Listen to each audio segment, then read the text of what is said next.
औज़ुबिल्लाहि मिनश्शैतानिर्रजीम बिस्मिल्लाहिर्रहमानिर्रहीम अल्लाहुम्मा सल्लि अला सय्यिदना व मौलाना मुहम्मद व अला आलि सय्यिदना व मौलाना मुहम्मद व बारिक व सल्लिम अलैहि। तमाम शाख रसूल सल्लल्लाहु अलैहि वसल्लम को एजाज़ खालिक़ क़ादिर वैसी की जानिब से अस्सलामु अलैकुम व रहमतुल्लाहि व बरकातुहू। तमाम यूट्यूब चैनल देखने वालों को खुशामदीद कहता हूँ। बहुत ही प्यारी और बहुत ही इस्लाही और खूबसूरत बात के साथ आपके सामने हाजिर खिदमत हुआ हूँ, इस यकीन के साथ कि अच्छी बातें अल्लाह रब्बुल इज़्ज़त को पसंद है और अच्छी बातें आगे तक पहुँचाना अल्लाह उसके रसूल को बेइंतहा पसंद है सल्लल्लाहु अलैहि वसल्लम। और यकीनन हम दुआ करते हैं और इस यकीन के साथ कि अल्लाह ताला हमारा नेक आमाल इसी तरह से करना जारी उसारी रखे और इसी काम में हम मशगूल रहें और इसी में हमारा ईमान सलामत रहे और हम दुनिया से भी इसी तरह से रुखसत हो जाएं कि नेकी की दावत दें, बुराई से रोकें, अच्छा अमल अपनी जानिब से अपने हिस्से का काम जरूर करते रहें। आमीन बिजाए नबी अमीन। यूट्यूब चैनल देखने वालों को जैसे कि मैं खुशामदीद पहले ही कह चुका हूँ, लेकिन जिन यूट्यूब चैनल देखने वालों ने अभी तक हमारे चैनल को सब्सक्राइब नहीं किया है, बराए मेहरबानी सब्सक्राइब कर लीजिए। इसके साथ ही इस्लाही वीडियोस होती हैं, इसे शेयर ज़रूर किया कीजिए ताकि आपके हिस्से का काम भी जारी उसारी रहे और इस पे अपने प्यारे प्यारे कमेंट ज़रूर दिया कीजिए और इसके साथ इसे लाइक कीजिएगा और साथ ही बेल आइकन को ज़रूर प्रेस कीजिएगा, घंटी के बटन को दबाइएगा ताकि आने वाली जो भी वीडियोस होती हैं उसके नोटिफिकेशन आप तक पहुंचते रहे। खूबसूरत बात जो करने जा रहा हूँ कि मैं हमेशा कहता हूँ कि जितनी भी मेरी वीडियोस हैं, जितने भी उसमें बयानात हैं, जितनी स्पीचेस हैं और जितने भी पैगाम आपके सामने मैंने शेयर किए वो तमाम के तमाम अल्हम्दुलिल्लाह कमो बेश 90% यानी 90% 90% वो बातें हैं जो कि मैंने अपने पीर और मुर्शिद से अल्हम्दुलिल्लाह सुबह अल्हम्दुलिल्लाह उनकी सोहबत में रहते हुए कमो बेश 35 साल उनके साथ मैंने वक्त गुजारा, तो उनसे ये तमाम चीज़ें सीखी समझी और उन्हें मैंने मुख्तलिफ मौज़ूआत बना बना कर आपके सामने शेयर किया है। इनमें से स्पेशली बहुत सारी ऐसी बातें हैं जो उन्होंने अपने विसाल से चंद माह पहले कुछ चीज़ें अपने हाथों से अपने राइटिंग में लिख दी थी, तो उन चीज़ों को भी मैंने सोचा कि वो भी आप तक गोशगुजार कर दूं, क्योंकि बहरहाल ये एक अमानत होती है, ये दूसरों तक पहुंचानी ज़रूरी होती है। तो मैंने अल्हम्दुलिल्लाह अब तक जितना भी काम किया, जितनी भी बातें आप तक पहुंचाई मुख्तलिफ मौज़ूआत बना के, दर हकीकत वो तमाम की तमाम वही चीज़ें थी जो मैंने उनसे बचपन से लेके अब तक सीखी थी, समझी थी और उन्होंने अल्हम्दुलिल्लाह कहीं नहीं बल्कि उस पर अमल करके दिखाया भी और सारी ज़िंदगी उनका इसी तरह से अल्लाह उसके रसूल के अहकामात के ऐन मुताबिक गुजरा। तो मौजू की तरफ आते हैं कि एक और प्यारी बात उन्होंने जो कही, क्योंकि मेरे पीर मुर्शिद के जो हजरत साहब थे वो मस्त और मजज़ूब थे और बहुत ही इल्मियत वाली शख्सियत थे। गो कि बहुत सारे लोगों के जहन में होगा कि मस्त और मजज़ूब तो ऐसे होते हैं अल्लाह वाले कि उनको तो बाज़ औक़ात कुछ नहीं होता, लेकिन ऐसा नहीं है। वो जब बयान करने पे आते थे और सब सिखाते थे तो इस कदर मुदल्लिल और इतना जामे और इतने बहुत ही मोहब्बत वाला और बहुत ही, जब ये गुफ्तगू आप सुनेंगे तो आपको अंदाज़ा होगा कि किस तरह से उन्होंने ये सिखाया। तो मेरे पीर मुर्शिद फरमाया करते थे कि मेरी इस्लाह और मुझे जो मुख्तलिफ वक्तों में सिखाया गया वही मैंने इस पे कलम बंद कर दिया। तो हमारे प्यारे पीर मुर्शिद के प्यारे हजरत साहब का कौल, जिसका उन्वान उन्होंने कहा कि कौल हजरत मजज़ूब इलाही रहमतुल्लाह अलैह, क्या फरमाते हैं कि अल्लाह को ऐसे बंदों से नफरत है, गौर कीजिएगा कि अल्लाह को ऐसे बंदों से नफरत है जो अपने आप को बहुत पाक साफ समझकर दूसरों से घिन खाते हैं और महफिलों में उनका मजाक उड़ाकर उनकी शख्सियत को हंसने और हंसाने का जरिया बनाते हैं। तो ऐसे लोगों को उस वक्त का इंतजार करना चाहिए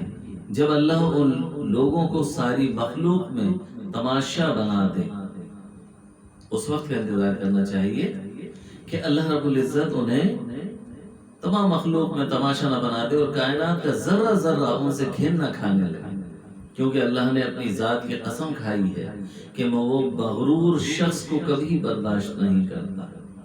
اس لیے اللہ کے بندوں کی عزت کیجیے اور ان کو حقیر جان کر ان سے حقارت نہ کیجیے۔ کیا پتا وہ اللہ کے نزدیک بہت زیادہ قرب والا ہو جس کا تو مذاق اڑا کر گھن کھاتا ہے۔ اللہ تعالی ہم سب کو اس وقت سے بچائے جب ہم دوسروں کو حقیر جان کر خود کو اعلیٰ سمجھیں۔ یہ ہمارے پیر و مرشد کے حضرت صاحب جو کہ مست و مجذوب تھے، ان کا قول تھا۔ گو کہ بزرگان دین کا جو قول ہوا کرتا ہے وہ کبھی بھی علیحدہ نہیں ہوتا، وہی چیزیں ہوتی ہیں جو اللہ اور اس کے رسول کے احکامات ہوتے ہیں۔ اور صحابہ کرام اور بزرگان دین کی کوئی بھی بات ایسی نہیں ہوتی کہ وہ کسی سے ٹکرا جائے یا وہ شریعت سے ٹکراتی ہو، نہیں، بات ایک ہی ہوتی ہے، کہنے کا انداز مختلف ہوا کرتا ہے، لفظوں کا استعمال مختلف ہوتا ہے، اور سب کا اپنا لب و لہجہ ہوتا ہے، فرق صرف اتنا ہوتا ہے، لیکن بات وہی ہوا کرتی ہے۔ لیکن ہر ایک ماں باپ جس طرح سے اپنے بچوں کی تعلیم کے ذمہ دار ہوتے ہیں، ان کی تربیت کے ذمہ دار ہوتے ہیں، اسی طرح سے بزرگان دین بھی جب ان کے پاس کوئی شخص بیٹھتا ہے اور علم حاصل کرتا ہے تو اسے بھی وہ اپنی ذمہ داری سمجھتے ہوئے بھرپور طریقے سے اس کی اصلاح کرتے ہیں۔ تو میرے پیر مرشد کے حضرت صاحب نے بھی انہیں اس طرح کی تلقین کی، اور انہوں نے مجھے تلقین کی اور اپنی ہینڈ رائٹنگ میں لکھ کے دیا، اور بھی بہت ساری چیزیں جو وقتاً فوقتاً میں آپ کے سامنے شیئر کروں گا، اور اس میں آپ یہ دیکھیں گے کہ حقیقت یہ ہے کہ فی زمانہ اس بات کی بہت زیادہ پرچار آپ دیکھنے کو ملتا ہوگا کہ ہر ایک شخص جو ذرا سا بھی عبادت کی طرف مائل ہو گیا، بہتری کی طرف آ گیا، تو اس کے اندر ایک تکبر کا عنصر شامل ہو جاتا ہے، وہ کہ نہیں ہونا چاہیے۔ مزہ تو تب ہے کہ جیسے جیسے آپ بہتر ہوتے جائیں آپ کے اندر عاجزی اور انکساری بڑھتی جانی چاہیے، کسی کو بھی حقیر نہ جانے، کیونکہ اللہ رب العزت کایا پلٹتے دیر نہیں لگتی۔ اللہ رب العزت کسی کو بھی کسی کا منصب دے دیا کرتا ہے اور کسی کو کسی کے منصب سے اتار دیا کرتا ہے، یہ اس پر کوئی مشکل کام نہیں ہے۔ یعنی ہر ایک شخص کو چوکنا رہنا چاہیے، جیسے عموماً میں کہتا رہتا ہوں کہ کبھی بھی یہ نہ سوچئے کہ میں بہت بہتر ہوں، نہیں، یہ اللہ نے کرم کر دیا،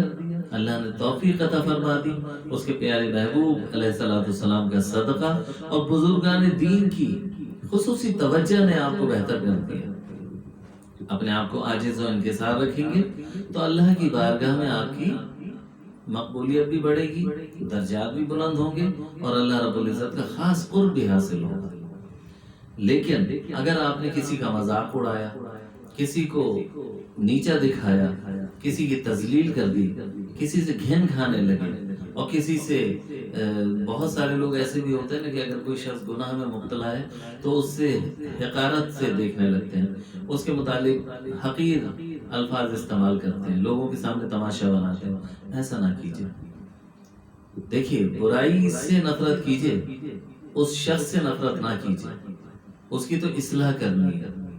ہمارے پیارے نبی صلی اللہ علیہ وسلم کے معیار کا کوئی تھا؟ کوئی بھی نہیں تھا،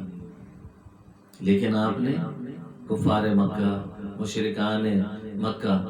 ان لوگوں کے ساتھ کیسا رویہ اختیار کیا؟ کبھی کسی کی تذلیل نہیں کی،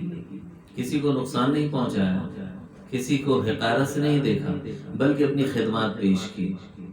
جبکہ آپ سے بڑھ کر کون تھا؟ اللہ کے علاوہ کون ہے آپ سے بڑھ کر؟ لیکن آپ نے کبھی بھی کسی کے ساتھ زیادتی نہیں کی، بلکہ اچھا رویہ اختیار کیا۔ تو یقیناً انہوں نے وہی تعلیمات دی، وہی صحابہ کرام، بزرگان دین، علماء کرام بھی یہی سکھاتے ہیں، یہی تعلیمات ہیں۔ یقیناً میرے پیر و مرشد نے بھی مجھے یہی چیزیں سکھائیں، اس پہ عمل کرنے کی تلقین بھی کی۔ تو میرے پیر و مرشد کے جو حضرت صاحب تھے انہوں نے بھی وہی باتیں کہیں جو کہ میرے پیر و مرشد نے قلم بند کی اور مجھ تک پہنچا دی۔ میری ذمہ داری بنتی ہے کہ آپ تک بھی وہ پیغام کو پہنچا دوں۔ اللہ رب العزت ہمیں دین کی صحیح سمجھ بوجھ عطا فرمائے اور دین پر صحیح معنی میں چلنے کی توفیق عطا فرمائے، آمین بجاہ نبی الامین۔ اس میسج کو ضرور شیئر کیجیے گا، اور جن لوگوں نے ابھی تک ہمارے یوٹیوب چینل کو سبسکرائب نہیں کیا ہے تو برائے مہربانی سبسکرائب کر لیجیے، شیئر کیجیے گا، لائک کیجیے گا، اپنے خوبصورت کمنٹ ضرور دیجیے گا، اور بیل آئیکن کو پریس کرنا نہ بھولیے گا تاکہ آپ تک جو بھی ویڈیوز ہوں گی اس کے نوٹیفیکیشن پہنچتے رہیں۔ السلام علیکم ورحمۃ اللہ وبرکاتہ۔